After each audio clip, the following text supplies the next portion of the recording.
இந்த போரூர் பகுதியில் எங்களோட 4வது கிளையை இந்த 3வது மாதத்தில் திறக்கிறதுல ரொம்ப மகிழ்ச்சி அடைகிறோம். ஏற்கனவே 3 கிளை திறக்கும் போதும் உங்களோட ஆதரவும் மக்களோட ஆதரவும் இருந்தது எங்களுக்கு ரொம்ப மகிழ்ச்சியாக இருந்தது.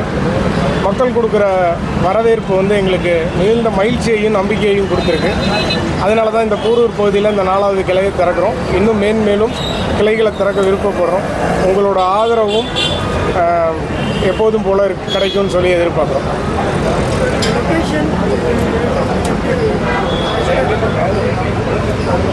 குறுகிய காலத்தில் மிகுந்த அதிகமான வளர்ச்சி அடைஞ்ச பகுதி இந்த பகுதி. பக்கத்தில் ட்ரேட் சென்டர், எல்என்டி, பெரிய அப்பார்ட்மெண்ட்ஸ் இதெல்லாம் இருக்குது.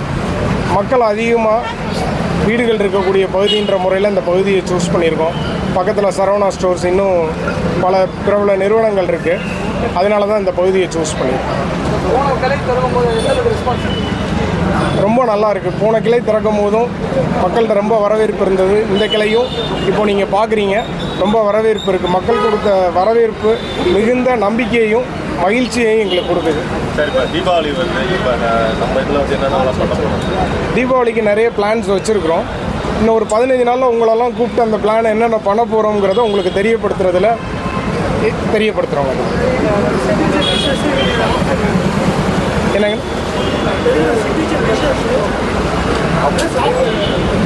சிக்னேச்சர் டிஷ்ஷஸ் வழக்கம் போல் நம்ம எங்களோட எப்போதும் எங்கள்கிட்ட ஹிட்டான இளநீர் அல்வா, பாதாம் rose laddu, kaju pedals biscuit, அதுக்கப்புறம் எங்களோட காஜு பிஸ்கட், இந்த வெரைட்டி எல்லாமே இந்த கிளையிலையும் இருக்குது.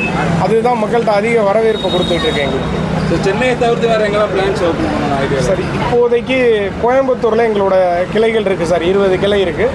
கோயம்புத்தூரை சுற்றி இருக்கக்கூடிய பகுதிகள் திருப்பூர், ஈரோடு மற்றும் அந்த கொங்கு பகுதியையும் நாங்கள் ஃபோக்கஸ் பண்ணிகிட்ருக்கோம். வெகு விரைவில் அதற்கான அறிவிப்பை நாங்கள் இடம் ஃபைனல் ஆனோட கண்டிப்பாக வெளிநாடுகள் அந்த மாதிரி ஏதாவது ஐடியா?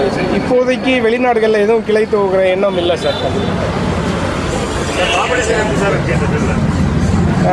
எல்லாருக்கும் மார்க்கெட்டில் இடம் இருக்குதுன்னு நம்புகிறோம் சார். நல்லா பொருள் கொடுக்குற எல்லாருக்கும் இன்றைக்கி மக்களோட வரவேற்பும் ஆதரவும் இருக்கிறதா நாங்கள் நம்புகிறோம். இதில் காம்படிஷன்னு இந்த விஷயத்தை பார்க்குறத விட நல்ல பொருளை கொடுத்தோன்னா மக்களோட வரவேற்பு எப்போதுமே இருக்குங்க சார். இப்போ சமீபத்தில் ஜிஎஸ்டி கம்மி பண்ணியிருக்காங்க. இதனால் விலையில் ஏதாவது தாக்கம் ஏற்படுமா சார் 22 அப்புறம்? கண்டிப்பாக சார். இப்போது ஜிஎஸ்டி பார்த்தீங்கன்னா கார வகைகளுக்கு 12% இருந்ததை மத்திய அரசும் மாநில அரசும் இணைஞ்சு நமக்கு 5% மாற்றி கொடுத்துருக்குறாங்க.